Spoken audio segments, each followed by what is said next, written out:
Well, a new investigation says the CCP is meddling in American elections right under our noses. Joining me now is Peter Schweizer, president of the Government Accountability Institute. Peter, great to see you. So while the media's been stuck on the Russian collusion hoax for God knows how many years, China's been getting away with murder, trying to affect elections right in our midst. Explain it.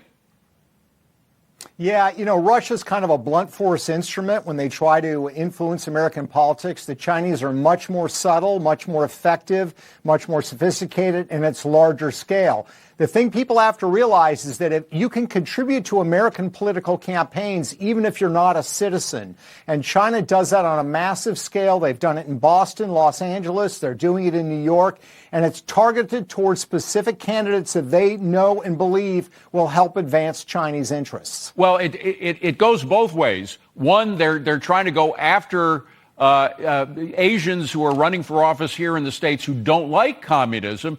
And in some cases, it's in favor of candidates who apparently do like communism. And I'm thinking of a mayoral candidate named Mamdani. I mean, there is evidence that there's a Marxist tycoon. His name is Neville Roy Singham, whose niece started the Jews for Zoran. Zoran is Mamdani's first name in New York. And Lord knows how he's getting support from this guy. This tycoon lives in China. He's a non-Asian living in China. What can you tell us about him and what effect he's having in elections?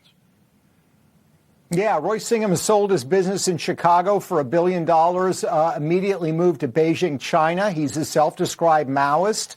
As I point out in my book, BloodMoney, he has very close relationships with the CCP. He's attended top CCP leadership events. The Indian government has tried to shut down his operations in their country on the grounds that he's running CCP propaganda operations. So his injection of money into the New York mayoral campaign is not surprising. It will probably be large, and I would imagine we're going to see a lot of people linked to the CCP and so-called United Front groups in New York funding his campaign as well. Because you're right, they target candidates that are anti-CCP and critical, but they support and coalesce around those that are advancing the interests of Chinese Communist Party, and certainly the Mamdani campaign would fit that category.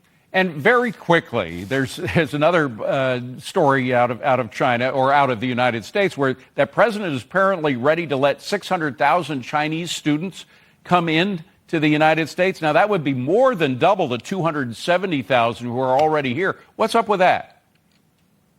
Yeah, I think this is a priority for Xi. It's probably part of the negotiation with Trump. I think it's a mistake. We know that Chinese students are coming here only if they're politically loyal. We know that the CCP funds their campaigns. They're required to check in on Chinese social media apps. If they don't fall in line, their families are pressured and they are pressured. So the bottom line is they become the tools of the state effectively. That's the problem.